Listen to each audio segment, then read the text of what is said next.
పాపంలో శాపంలో నలిగిపోకుండా ఉండాలని ఈ యేసుక్రీస్తు మాటలను మీ దగ్గరికి తీసుకుని వచ్చాం. కుటుంబంలో కొంతమంది ఉన్నప్పుడు, ఒక తండ్రికి ఒక కుమారుడు ఉన్నప్పుడు, ఆ సహోదరులను ఎవరైనా నశించి లేదా ఎవరైనా చెడిపోతూ ఉంటే ఎవరికైనా సంతోషం ఉంటుందా అంటే ఎవరు కూడా సంతోషపడరు. అదేవిధంగా మనమంతా సహోదరులమని ఎరిగి నశించిపోయే వారి కొరకు ఈ మాటలు మేము తీసుకుని వచ్చామన్న విషయాన్ని మీరు గమనించాలి. యేసుక్రీస్తు ప్రభు చెప్తున్నాడు, నశించిన దానిని వెదకి రక్షించడానికి మనుష్య కుమారుడు అనగా యేసుక్రీస్తు ప్రభు లోకానికి వచ్చాడు అని బైబిల్ గ్రంథము సెలవిస్తా ఉంది. ఎవరు నశించారు? ఎవరి కొరకు యేసుక్రీస్తు ప్రభు వచ్చాడంటే మనము పాపముల చేత శాపముల చేత నశించిపోయేవారు.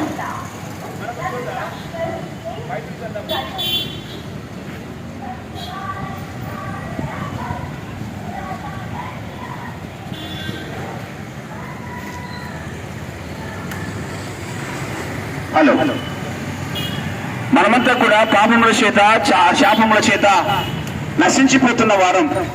మనొక చోట బైబిల్ గ్రంథము సెలవిచ్చిన మాట, ఏ భేదం లేదు, అందరూ పాపం చేసి దేవుడు అనుగ్రహించే మహిమను పొందలేకపోతున్నారు అని మరొక చోట సెలవిస్తా ఉంది. అందుకే ప్రియులారా, మనమంతా సహోదరులమని దేవుడిచ్చి ఆ భాగ్యాన్ని కోల్పోతున్నామన్న విషయాన్ని మీకు తెలియజేయడానికి ఈ మాట ద్వారా మేము మన ముందుకు వస్తున్నాం.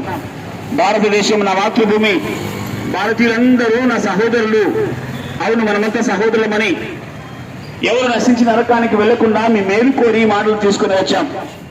ఏ మాటలంటే, యేసుక్రీస్తు ప్రభు దాదాపుగా 2000 సంవత్సరాల క్రితం ఈ లోకానికి మానవ రూపంలో వచ్చాడు. ఎందుకు వచ్చాడు? నశించిపోయే వారిని రక్షించడానికి. ఇందాక చెప్పినట్టుగా ఏ భేదం లేదు, అందరూ పాపం చేసి దేవుడిని అనుగ్రహించే మహిమను పొందలేకపోతున్నారు. అవునండి, ప్రతి ఒక్కరూ పాపం చేస్తూ ఈ లోకంలో జీవిస్తున్నారు. తమ జీవితాలను నాశనానికి శాపానికి గురి చేసుకుంటూ ఉన్నారు. ఆ పాపం ద్వారా వచ్చే ఫలితాన్ని మరణముగా, ఆ మరణం తర్వాత పాపం చేసిన వారిని పాతాళము పట్టుకుంటుంది. అగ్ని గంధకముతో మండే గుండంలోనికి వెళ్ళిపోతున్నారు. పిల్లరా, ఈ మాటలు చెప్తూ ఉన్నప్పుడు చాలా మంది చాలా రకాలుగా ఆలోచించవచ్చు. చనిపోయిన తర్వాత ఏమి తెలుస్తుందిలేండి, తగ్గడ ముక్కలు ఎవరికి ఎరుగుదురు, ఈ జీవితం చాలు, సుఖంగా ఉంటే చాలు అని పాపానికి, శరీర క్రియలకు, భయంకరమైన మోసాలకు అలవాటు పడిపోయి మానవుడు ఇదే విధంగా మూర్ఖత్వంలో జీవిస్తున్నాడు. అమ్మా అయ్యా, నీవు పుడితేనే తెలిసింది ఈ లోకం ఉందని. అదేవిధంగా దేవుడు, నువ్వు చనిపోయిన తర్వాత 2 స్థానాలు ఉన్నాయి, అది నిత్య జీవము, నిత్య నరకము. నీవు బ్రతికున్నప్పుడు చేసిన క్రియలను బట్టి ఎక్కడికో ఒక చోటుకి వెళ్తావు ఖచ్చితంగా. మనిషి వాస్తవంగా తన సొంత క్రియల చేత పరలోక రాజ్యము దేవుని దగ్గరికి వెళ్ళలేని పరిస్థితి. ఎందుకంటే మానవుడు పుట్టుకతోనే పాప స్వభావంతో పుడుతున్నాడు, నీతి క్రియలు చేయలేని పరిస్థితి. అందుకే యేసుక్రీస్తు ప్రభు 2020 సంవత్సరాల క్రితము దాదాపుగా మానవ రూపంలో మన మధ్యలోకి వచ్చాడు.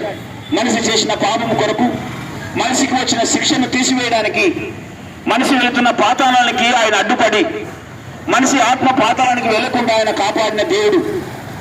మీ కొరకు నేను ప్రాణం పెట్టడానికి వచ్చాను, మీ పాపములను క్షమించడానికే వచ్చానని యేసుక్రీస్తు ప్రభు చెప్పాడు. ఈయన దేవుడు లోకాన్ని ఎంతో ప్రేమించాలని కూడా ఆయన సెలవిస్తున్నాడు. అవునండి, ఇలాంటి ప్రేమామయులు మనకు మరెక్కడ కూడా కనిపించడు. భూమి పుట్టినప్పటి నుంచి నేటి వరకు కూడా మానవులను రక్షించాలన్న ఆలోచనతో ఎవరు చనిపోయిన వారు లేరు. తమ సొంత పనుల కొరకు, సొంత కార్యక్రమాల కొరకు చనిపోయిన వారు ఉన్నారు. కానీ మానవులను ఉద్ధరించడానికి, మానవులను రక్షించడానికి చనిపోయిన దాతరాలు మరెక్కడ కూడా కనిపించవు. కేవలము యేసుక్రీస్తు ప్రభు మాత్రమే కనిపిస్తున్నాడు. పిల్లరా, యేసుక్రీస్తు ప్రభు అనగానే చాలా మందిలో ఆయన దేవుడే కానీ మాకు కాదులే అన్న ఆలోచన రావచ్చు. అమ్మాయ్య, బైబిల్ గ్రంథం సెలవిస్తా ఉంది, యేసుక్రీస్తు అందరికీ ప్రభు అన్నమాట. అందరూ అంటే సర్వ శరీరులకు ఆయన దేవుడై ఉన్నాడని మరొక చోట జ్ఞాపకం చేస్తా ఉంది. ఆ దేవుణ్ణి మీరు తెలుసుకోవాలని, సత్యాన్ని మీరు అన్వేషించే వారిగా ఉండాలని ప్రేమపూర్వకంగా మీకు జ్ఞాపకము చేస్తున్నాను. ఆ దేవుడు యేసుక్రీస్తు ప్రభు అందరికీ దేవుడిగా కనిపిస్తున్నాడు. కనుక మనం ఉదయకాలం వేళ ఒకసారి ఆలోచించాలి.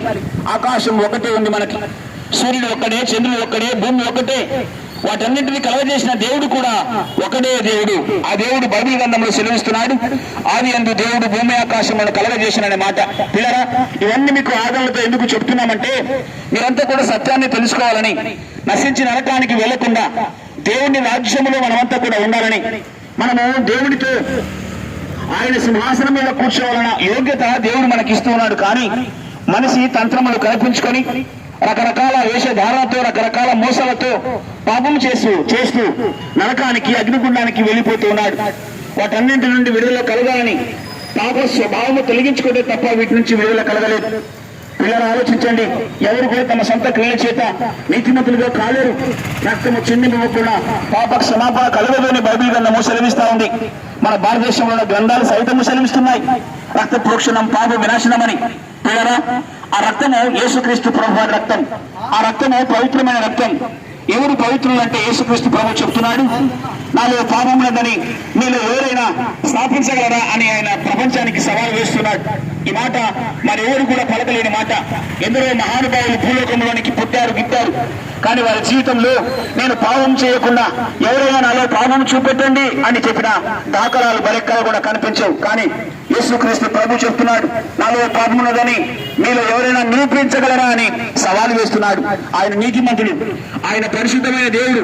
అందుకే ఆ పరిశుద్ధుని ద్వారా మనకందరికీ రక్షణ వచ్చిందన్న విషయాన్ని, ఆ ప్రభు రక్తము కార్చడం ద్వారా మన పాపములకు విమోచన దొరికింది అన్న విషయాన్ని మీకు మరలా జ్ఞాపకము చేస్తూ ఉన్నాను. కాబట్టి పిల్లరా, ఈ మాటలు ఉదయకాలం వేళలో మీరు అంగీకరించి యేసుక్రీస్తు ప్రభుని ఒక మతానికి కాకుండా ఒక కులానికి కాకుండా ఆయన మన పాపములను రక్షించిన దేవుడని, మన ఆత్మలు పాతాళానికి వెళ్లకుండా కాపాడుతున్న నాదులన్న విషయాన్ని ఉదయకాలం వేళలో మీరు తెలుసుకోవాలని ప్రేమపూర్వకంగా మీకు మనవి చేస్తూ ఉన్నాను. ఒకవేళ మాకు కాదులే ఈ మాటలు అనుకుంటే నీవు నరకాన్ని ప్రేమిస్తున్నావు, మాకు కాదులే ఈ దేవుడు అనుకుంటే నీవు నరకపు లోతుల్లోనికి వెళ్ళిపోవడానికి సిద్ధంగా ఉన్నావన్న విషయాన్ని మీకు ప్రేమపూర్వకమైన హెచ్చరికగా జ్ఞాపకం చేస్తూ, ఈ మాటలు మీరు విని రక్షణ పొందాలని, మీరు సత్యంలోనికి రావాలని ప్రేమపూర్వకంగా మీకు తెలియజేసి వెళ్ళిపోతున్నాను. ఇలాంటి విషయాలు ఇంకా అనేకంగా మీరు తెలుసుకోవాలని ఆశ కలిగి ఉంటే మా సహోదరులు కరపత్రికలిస్తున్నారు, అందులో మా ఫోన్ నంబర్ అడ్రస్లు ఉంటాయి.